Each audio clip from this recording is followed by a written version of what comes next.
मुझे तो clear cut world order दिख रहा है। अमेरिका का डिक्लाइन डोनाल्ड ट्रंप साहब ने शुरू किया है। उन्होंने अमेरिकन मिलिट्री रेपुटेशन को बहुत ठेस पहुंचाई है। You know, equality as nations, all nations are equal. छोटा बड़ा आपके बाप की जागीर नहीं है दुनिया, जिसको मर्जी लात मारो। वेंजिला को मारी। Trump is not TACO, Trump always chickens out, but he is wacko. Wacko American बोलते हैं जो पगला गया। मारो, कुत्तों की तरह मारो, मर्डर करो। कोई डूब रहा है उसके सर में गोली मार दो, उसको निकालने के बजाय। समझ नहीं पाता हूँ कभी कभी कि जैसे ये युद्ध केवल अमेरिका, इजराइल, ईरान तक है, या सर ये ईस्ट बनाम वेस्ट का कॉन्फ्लिक्ट लगने लगता है कभी, क्योंकि ब्रिटेन कहता है कि भाई हम आपको मदद नहीं करेंगे, नाटो ने कहा हम आपके बिल्कुल, आप कह रहे हो कागजी शेर है चले जाओ, लेकिन फिर भी यूएस उनके बेसिस को इस्तेमाल कर रहा है। सर नाटो और ब्रिटेन क्यों इस वॉर में इन्वॉल्व नहीं हुए, इसका मेन कारण, रीजन क्या था सर? इसलिए इन्वॉल्व नहीं हुए क्योंकि उन्होंने कहा आपने लड़ाई शुरू करने के पहले से हमसे पूछा, हमारा परामर्श लिया, हमारी हामी ली, बगैर पूछे आपने लड़ाई शुरू करी है, जैसे हम कुछ है ही नहीं। ठीक है, और हमारा नुकसान सबसे ज्यादा किया है। पहले आपने हमारा रूस का तेल और गैस बंद कराया, जो ज्योग्राफिकली सबसे पास, सबसे सस्ता पड़ता है। यूरोप की इकोनॉमी की खुशहाली का जो दारोमदार था वो cheap Russian oil and gas पे मुनस्सर था। वो जो बाइडेन साहब ने गला घोंट दिया, बंद कर दिया, पाइप उड़ा दी, पाइपलाइन नॉर्थ स्ट्रीम उड़ा दी CIA ने। ठीक है, कि मतलब वहां से महरूम कर दिया। फिर बेचारे वो गल्फ से ले रहे थे, वो चाहते थे कि वो छोड़ के मेरे से 5 गुना ज्यादा दाम पे लें। अब साहब इकोनॉमिक तिबाही तो आप 5 करके आप बोल रहे हो 5% अपने डिफेंस पे खर्चा करोगे। ठीक है, तो वो बेचारे ठीक है साहब 5% ज्यादा महंगा तेल गैस मेरे से लोगे। उन्होंने कहा नहीं साहब ये गल्फ नजदीक है, सस्ता पड़ता है, यहाँ से लेंगे। तो गल्फ में तबाही कर दी। 22% तेल जो निकलता था गल्फ से वो आपने ऑयल मार्केट से हटा दिया। और 1-2 महीने के लिए नहीं, ये तो 6-7-8 महीने चलेगा साहब। लड़ाई बंद भी हो जाए तो ये ऑयल की किल्लत चलेगी और ऊंचे दाम चलेंगे। तो energy security does not only mean that energy security does not only mean that we have access to energy at reasonable price। अरे यार $40-50 प्रति बैरल आपको रूस दे रहा था, इन्होंने आपको दुम मरोड़नी शुरू करी कि नहीं लोगे रूस से, तुम्हारे पैसे से वो युद्ध लड़ रहा है, वो तुम्हारे पैसे से युद्ध लड़ रहा है। और जो तुम साला जो यूरेनियम खरीद रहे हो उससे नहीं, वो उसको पैसे मिल रहे हैं, उससे वो फूल बरसा रहा है उनके ऊपर। नहीं तो नॉनसेंस बात है। और देखिए वो करते, आज हमको वही रूस का तेल भी जो लेना पड़ रहा है, मुझे बताया जा रहा है कि अब वो भी कह रहे हैं कि ठीक है साहब डिस्काउंट नहीं देंगे, आप दे देंगे आपको तेल, आप दोस्त हो दे देंगे, लेकिन जैसे आपने ठेंगा दिखा दिया था हम तो अमेरिका के खेमे में जा रहे, तो वो आपको कह रहे हैं $138 प्रति बैरल, $148 प्रति बैरल। और फिर हमारी ऑयल मिनिस्ट्री से एक स्टेटमेंट आई थी, मैं दाद देता हूँ, अच्छा काम कर रहे हैं, बहुत अच्छा वो मैनेज कर रहे हैं अभी तक। वो कह रहे थे कि India is a island of energy security. माफ कीजिए साहब, आई बेग टू डिफर। 90% जब आपकी एनर्जी इंपोर्ट हो रही है सारा, तो आप कहाँ से ये कह सकते हैं, इतना बड़ा क्लेम बना सकते हैं? मेरा सुझाव है साहब, मैं बहुत छोटी हस्ती हूँ, लेकिन मेरा सुझाव है, भारत में जो हमारी केरला की रेत में थोरियम है, कब से बात हो रही है कि थोरियम बेस्ड रिएक्टर आएंगे, दशकों हो गए साहब, कुछ नहीं किया किसी ने साहब, छोड़ के बैठ के तेल खरीद रहे हैं साहब। और कहां से? गल्फ से। जहां भी खरीद रहे हैं वहां पे अमेरिका चाबुक चला रहा है, चोक लगा रहा है, चाबुक चला रहा है, और हम चाबुक के नीचे आ रहे हैं। ईरान से तेल खरीदना बंद है। सबसे सस्ता तेल पहले ईरान से आता था। वो कांग्रेस की सरकार को एक फटकार हुई, बंद भाई ग्लोबल। अरे भाई हमको मानना पड़ेगा, बाध्य होंगे, अगर UN की सैंक्शन है। अमेरिका जब जगह आधी दुनिया सैंक्शन करती है, करके रख दी है। ठीक है साहब। अब समय आ गया है कि साहब देखिए, आप ईस्ट वेस्ट की जो बात करी थी, बहुत वो है अहम चीज। Yes sir. मैं पहले दिन से कह रहा हूं कि ये 21वीं सदी का निर्णायक युद्ध होगा। ये फैसला करेगा कि क्या डोनाल्ड ट्रंप अपनी दादागिरी से दुनिया को वापस धकेल सकते हैं यूनिपोलैरिटी के युग में, या दुनिया multipolar world order clear Clear cut cut उभर जाएगा। मुझे तो क्लियर कट वर्ल्ड ऑर्डर दिख रहा दिख है। रहा है। अमेरिका का डिक्लाइन डोनाल्ड ट्रंप साहब ने शुरू किया है। उन्होंने अमेरिकन मिलिट्री रेपुटेशन को बहुत ठेस पहुंचाई है, अनवारंटेड, ओवर यूज करके, ओवर स्ट्रेच करके, और अब वो एक एम्पायर इन डिक्लाइन है। जितना वो पेट्रो डॉलर को बचा रहे थे, उतना उन्होंने पेट्रो डॉलर को नुकसान कर दिया। और मेरा ख्याल अब मल्टीपोलैरिटी आना आना बिल्कुल आ गया है, आ गया है। उसे कोई रोक नहीं सकता। Let me go to that extent. Multipolarity को अब कोई ताकत रोक नहीं सकती, वो आ चुकी है। रशिया, चीन, नॉर्थ कोरिया ने मिलकर ईरान की मदद करी, हाँ। और ईरान उस मदद के बूते, अपनी हिम्मत शुजात के बूते, अमेरिका जैसी सुपर पावर ईरान जैसी रीजनल सुपर पावर के बरखिलाफ बड़ी हिम्मत से खड़ा हुआ है। और दाद देनी पड़ेगी कि उन्होंने अच्छा खासा नुकसान पहुंचाया है इजराइल को, अमेरिका को, गल्फ के देशों को। खुद भी उसकी बहुत नुकसान और तबाही हुई है, बहुत नुकसान हुआ है, लेकिन उनमें बर्दाश्त का मादा बहुत है। ये कहना कि उन्होंने घुटने टेक दिए हैं, सरासर झूठ है, झूठ। और फरेब से आप ज़्यादा देर चल नहीं सकते। जो डोनाल्ड ट्रंप भी जितना मर्जी झूठ बोल ले, वो यथार्थ को बदल नहीं सकते। इसका ये बताया सर, इस सच में ये हिंदुस्तान के लोगों को भी पता चलना चाहिए कि किस तरह से इस जंग को आप केवल 3 देशों तक ना देखें। अगर आपको ईस्ट बनाम वेस्ट करके देखोगे, और सर ने, जीडी सर ने जो एक्सप्लेन किया ना कि एक ये किस तरह एक मल्टीपोलर ये पूरे वर्ल्ड का, सर अगर इस स्थिति में ईरान इतना डट के नहीं खड़ा होता, शायद अमेरिका के आगे सरेंडर किया होता, तो सर ये तो पूरी दुनिया लेट जाती। ये तभी मैं पहले दिन से मैंने इसका विरोध किया। पहले दिन से मैंने जितना विरोध मैं कर सकता था मैंने किया। सर फर्स्ट डे से लिटरली, फर्स्ट डे से मैंने कहा था कि नहीं भाई, ईरान लड़ जाएगा। आपका मिस कैलकुलेशन है, मिस जजमेंट है, रॉन्ग एनालिसिस है, ठीक है। और रॉन्ग एनालिसिस से, यथार्थ से हटके आप अगर लड़ें तो आपकी निश्चय हार होगी, ठीक है। मैं पहले दिन से कह रहा था कि हमको ईरान का सपोर्ट देना चाहिए, इसलिए कि हमारी एक, क्योंकि वो एक तो हमारी उनसे दोस्ती थी। अफगानिस्तान का एक्सेस किसने दिया? ईरान ने दिया। सेंट्रल एशिया का एक्सेस कौन दे रहा था? ईरान दे रहा था। छाबहार पोर्ट किसने दिया था? ईरान दिया था। पाकिस्तान के खिलाफ मदद किसने की थी? ईरान ने की थी। अब ढूंढ ढूंढ के चुनना कि इस दिन खोमैनी ने ऐसे बोला था, कश्मीर का नाम ले लिया। अरे उसने तुम्हारी रोकी थी ओआईसी में, आपकी जो रेजोल्यूशन आपके खिलाफ कश्मीर पे आ रही थी। क्या बात कर रहे हो यार? सर पढ़ाई की कमी, व्हाट्सएप कि आप सिर्फ कह रहे हो कि अमेरिका ने उसको दुश्मन बना दिया है। हम भी दुश्मन बनेंगे ईरान के, हम भी चमचे हैं डोनाल्ड ट्रंप के। अबे तुम बनो चमचे यार, तुम क्या कर रहे हो? क्या आप उपनिवेश का काल वापस लाना चाहते हो? कॉलोनियलिज्म का युग वापस लाना चाहते हो?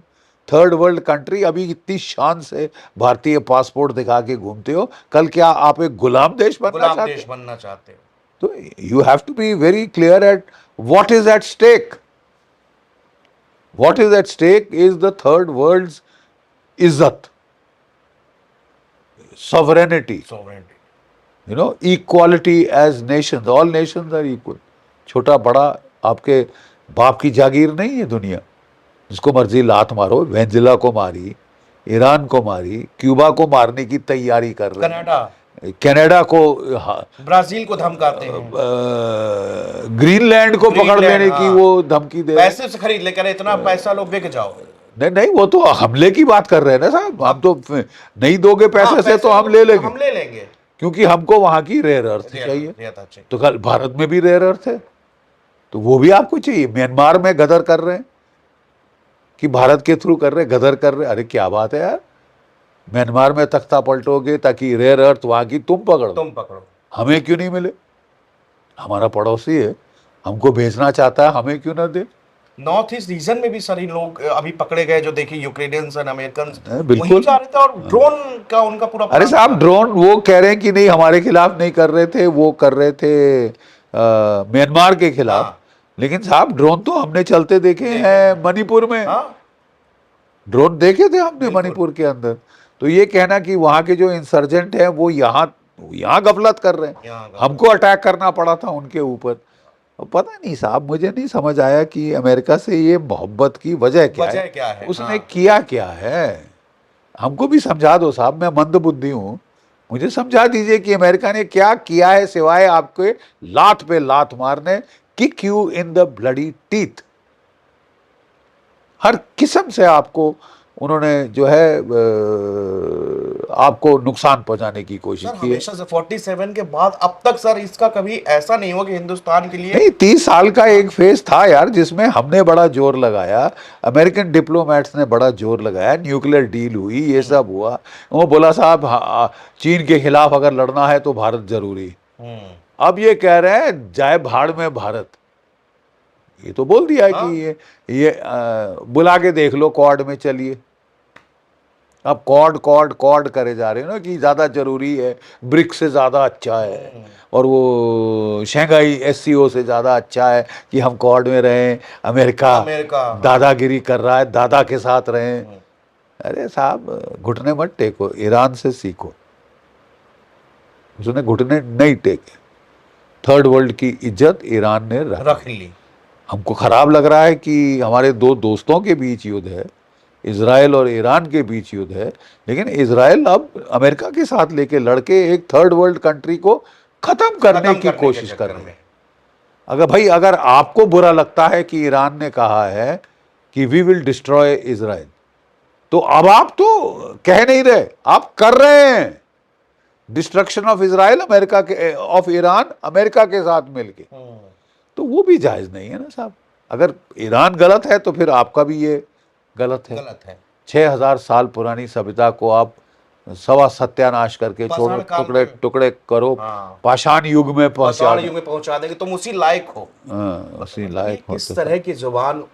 Thank you sir, thank you, thank you. Rest करिए। और लेकिन हम जीडी सर जितनी ये एनालिसिस है, और मैं आपको बताऊं कि इस उम्र के इस पड़ाव में भी इतनी सारी किताब, ये बुक्स, ढेरों अखबार, और उन सभी रिपोर्ट्स को पढ़ने के बाद ये जानकारी जो देते हैं, और इसीलिए कि पूरे देश और दुनिया उनको मोहब्बत करती है और कह रही है कि ईरान वाले मसले पे जीडी सर ने जो स्टैंड 28 तारीख को रखा था, वही स्टैंड है कि ईरान ने जिस तरह से जवाब दिया है, थर्ड वॉर ये कंट्रियां ये बचाई हैं, ये बहुत बड़ी बात है। अगर ईरान इस समय खड़ा नहीं होता तो इस पूरी दुनिया का डायग्राम चेंज हो गया होता। दिन कुछ ना कुछ बहुत चेंजेस इसमें होते जा रहे हैं। लेटेस्ट में सर ये है कि अब अमेरिका कह तो रहा है कि हम पीछे हटेंगे, अब बार बार कहता है कि हम युद्ध करेंगे, फिर मतलब अजीब सी स्थिति बनी हुई है। इसको जरा साफ करिए कि किस स्ट्रेटजी, किस माइंड गेम से ट्रम्प चल रहे हैं दरअसल। देखिए, ट्रंप ने कल एक 19 मिनट की रैम्बलिंग स्पीच दी जी, जिसको पूरी दुनिया अटकी पड़ी थी कि क्या बोलेंगे। और उम्मीद उनको ये थी कि साहब बोलेगा लड़ाई खत्म कर रहा हूं मैं, शांति आ रही है, तो बड़ी उम्मीद थी दुनिया में, ठीक है। लेकिन जैसे ही उनकी स्पीच खत्म हुई, जो ऑयल की प्राइसेस जो कि नीचे जानी शुरू हो गई थी, क्योंकि ये बड़े देर से ये हिंट दे रहे थे मार्केट को कि भाई मैं ख़त्म कर दूंगा, जल्दी ख़त्म कर दूंगा, और वो थोड़ा सा प्रभाव आ रहा था मार्केट में कि ऑयल की प्राइस डाउन, स्टॉक मार्केट्स में जो ब्लड बाथ हो रहा था वो रुक गया। जैसे ही इनकी पागल सी स्पीच ख़त्म हुई तो तेल की कीमतें कल जो कि $100 के नीचे पहुंच गई थी, $112 प्रति बैरल पहुंच गई थी कल, जैसे ही स्पीच ख़त्म हुई। और दुनिया सारी स्पीच को हमने कुदेर कुदेर कर देखा, झांक कर देखा कि साहब ये कह क्या रहे हैं? कहना क्या चाहते हैं? कुछ रैमलिंग बातें कर रहे हैं। लोग सोच रहे थे कि ये कॉल ऑफ कर देंगे कि काफी पागलपना हो चुका, अब आगे you you you should not compound your loss, you should not reinforce a failure, you should not compound जो कि ऑलरेडी नुकसान हो चुका है, ठीक है, बाई बाई और करना वही। बट लगता है कि ये टैको से डर गए और ये वैको हो गए हैं। एक बड़ी अच्छा इंटरेस्टिंग कमेंट पेपर्स में आया है, एक अमेरिकन महिला ने लिखा है कि Trump is not TACO, Trump always chickens out, but he is wacko. Wacko American बोलते हैं जो पगला गया। पगला गया हो। और मेरे ख्याल बड़ा सही रिमार्क है, इट्स नॉट टैको, इट्स वैको। देखिए, न्यूक्लियर सिग्नलिंग जब होती थी कोल्ड वॉर के दौरान, first cold war, Cuba crisis के पहले, तो जो निकिटा क्रूशेव था उसने अपना जूता निकाल के बैंग किया था यूनाइटेड नेशंस में टेबल के ऊपर, ठीक है, जब वो स्पीच दे रहा था जूता खोल के बैंग किया। ओह, तो मतलब वो क्या कहना चाहते हैं कि देखना यार, मेरे को पंगा मत लेना, पंगा मत लेना। नहीं तो मैं कुछ भी कर सकता हूँ। न्यूक्लियर की के कॉन्टेक्स्ट में ये सिग्नलिंग बोलते थे, इसको बोलते थे कैलकुलेटेड इरेशनैलिटी। लेकिन डोनाल्ड ट्रंप आज जो कर रहे हैं वो है कैलकुलेटेड इनसैनिटी। उनको बड़ा मजा आता है कि कोई मेरे को प्रिडिक्ट नहीं कर सकता। सारी दुनिया का बेवकूफ बनाने में मुझे बड़ा मजा आता है कि देखा, नहीं किया, तुम सोच रहे थे कर दूंगा, नहीं किया, नहीं किया। मतलब जो भी जनता सोच रही होती है उसके विपरीत वो करना चाहते हैं अपनी अनप्रेडिक्टेबिलिटी बनाने के लिए। अब साहब, अनप्रेडिक्टेबिलिटी तो गई भाड़ में। आपने दुनिया की इकोनॉमी की सवा सत्यानाश कर दिया, शामिल अपनी इकोनॉमी। जो तेल अमेरिका में $2 प्रति बैरल पे बिक रहा था लड़ाई के पहले, आज के दिन $4 पे से आगे आ गया है और 5 पे जा रहा है, 6 पे जा रहा है। ऐसी लड़ाई महीनों चलती रही, 7-8 पे आएगा। Double triple. वो ये भूल गए कि साहब, जब global oil prices rise, America में भी ऑयल प्राइस राइज होता है, जो कि अमेरिका की middle class, lower class, non Epstein class को पेट में लात मारता है। और मिड टर्म इलेक्शन के दौरान पेट में लात मारना अमेरिकी जनता के, आवाम के, आपको काफ़ी महंगा पड़ सकता है। देखिए, ये ऑपरेशन फेल हो रहा है। पहला साइन फेल्ड ऑपरेशन का क्या है? स्केप गोट्स ढूंढो कि किसी को, कितनों, कुछ लोगों को सैक करो, चेक करो। और सैकिंग शुरू हो गई है हाँ, साहब। शैकिंग। बड़े बड़े जोर शोर से शुरू हो गई है। और तो कहा तो जा रहा है कि ये तो साहब टिप ऑफ द आइसबर्ग है। देखिए, आज इन्होंने जो है, पीट हेग्सेथ ने, जो chief of the army staff था, जनरल रैंडी जॉर्ज, उसको सैक कर दिया है। जनरल डेविड हॉडने, ये आर्मी रेंजर से था, स्पेशल फोर्सेस से, और इनकी ट्रांसफॉर्मेशन एंड ट्रेनिंग कमांड को हेड कर रहा था। Major general William Green, head of army chaplain corps, ये जो पादरी होते हैं, बड़ा सिग्निफिकेंट है साहब। लोग सोचेंगे इसका क्या मतलब पड़ता है, लेकिन बड़ा सिग्निफिकेंट है। पीट हेग्सेथ आके तकरीबन वो रिलीजियस सरमन देने शुरू हो गए थे लड़ाई के फेवर में, ठीक है। तो मेरे ख्याल कहीं चैपलिन ने बोला होगा, साहब ये अमेरिका सेकुलर कंट्री है, पाकिस्तान मत बना दो इसको, कि मुनीर पाकिस्तान जैसे नहीं चिल्ला बना रहा है। सकते आप, जैसे हाँ, मुनीर जैसे आप अपनी मुल्ला पूरी नहीं बन फौज को, सकते, जिहादी बनाने के वो तो मुल्ला बन गया, अब वो आप बन गया। पादरी बन रहे हो। तो उसको सैक कर दिया सर, है। ये हेक्सेथ अपनी पूरी बॉडी में टैटूज कराए हुए हैं, और मैंने इनके बारे में पढ़ रहा था, बहुत कट्टरवाद, इतना अपने कट्टरवाद, और वही कट्टरवाद ये अमेरिकी फौज में लागू करने की कई बार कोशिश कर चुके हैं। देखिए, मैं आपको एक चीज बता दूं, इन्होंने शरेआम सारे अमेरिकी जर्नलों को बुलाया, इतने खर्चे पे अपनी सारे छोड़ के आए वहाँ पे, 1 स्टार जनरल तक 4 स्टार से लेके इसने इकट्ठे कर लिए थे वहाँ पे अमेरिका में, ठीक है, और उनको भाषण दिया था और कह रहा था कि देयर आर नो रूल्स, लड़ाई में कोई कोई कानून नहीं, कोई कायदा नहीं, कोई कोई सिविलाइजेशनल ह्यूमेन बिहेवियर नहीं। जनीवा कन्वेंशन के मुताबिक अगर आपने एक पनडुब्बी से या किसी जहाज से दूसरे जहाज को डुबो दिया है, उसके सैनिक डूब रहे हैं, आपका फर्ज बनता है उनको रेस्क्यू करना। रेस्क्यू करो और प्रिजनर ले लो, हाँ। कैदी बना लो। बट आपका फर्ज है बाय द जेनीवा कन्वेंशन, ठीक है। और ये कह रहे हैं there are no laws in war, मारो कुत्तों की तरह मारो, मर्डर करो, कोई डूब रहा है उसके सर में गोली मार दो उसको निकालने के बजाय, नहीं मारोगे तो मैं तुमको सॉर्ट आउट कर दूंगा। ये क्या बकवास है साहब। जहाँ तक मुझे मालूम है अमेरिका का डिपार्टमेंट ऑफ डिफेंस की एक पूरा लॉ ऑफ वॉर पब्लिकेशन है और उसका पैरा 17.9.2 मैं कोट कर रहा हूँ, ठीक है, वो कहता है कि objects indispensable for survival of civilian population जैसा कि पानी, आप उसको नहीं हिट कर सकते। आप डिसैलिनेशन प्लांट को हिट करना वॉर क्राइम है। और डोनाल्ड ट्रंप ने बोला है, ऐलान जंग किया है कि मैं तुम्हारे वाटर सैलिनेशन कर दूंगा। प्लांट्स को हिट करूंगा, जो कि साहब वॉर क्राइम है। अभी तक हम सुन रहे थे बूछा बूछा बूछा, यूक्रेन में हाँ। 42 लाश मिली, Putin is a war criminal, ये वो। अगर वो वॉर क्रिमिनल है तो आप तो उससे कहीं ज्यादा बड़े वॉर क्रिमिनल हो। 168 छोटी लड़कियां मार डाली हैं आपने, हाँ जैसे उसके बाद 20 बच्चे और मारे हैं, तो बच्चों से आपको क्या है? I haven't understood this murdering children. You see, वो उनको किसी मार के कौन सा तुम जीत किसी लोगे? भी आप हारोगे साहब अगर आप ऐसा करोगे। देखिए भारतीय सभ्यता में वो कहते हैं लड़ाई में एक धर्म होता है। धर्म का मतलब मजहब नहीं है, धर्म का मतलब राइटियसनेस, कि भाई सही चीज जो करता है पलड़ा उसका लड़ाई में भारी हो जाता है। और इनका पलड़ा देखिए, इतनी बड़ी पावर है, एक मिडिल टायर पावर को 35 दिन हो गए ये सॉर्ट आउट नहीं कर सके। बकवास जितना मर्जी कर लें, क्लेम जितने मर्जी कर लें, अपने मियाँ मुट्ठू बन रहे हैं, हम ही अपने हम मियाँ मिट्ठू बन बस रहे हैं कि भाई मैंने ये कर दिया, मैंने वो उड़ा कर दिया इसको, फाड़ दिया, सर हाँ। फाड़ दिया, सर तोड़ दिया, ये कर दिया, वो कर दिया, मर्डर करे जा रहे हैं कमांडर पे कमांडर, ठीक है।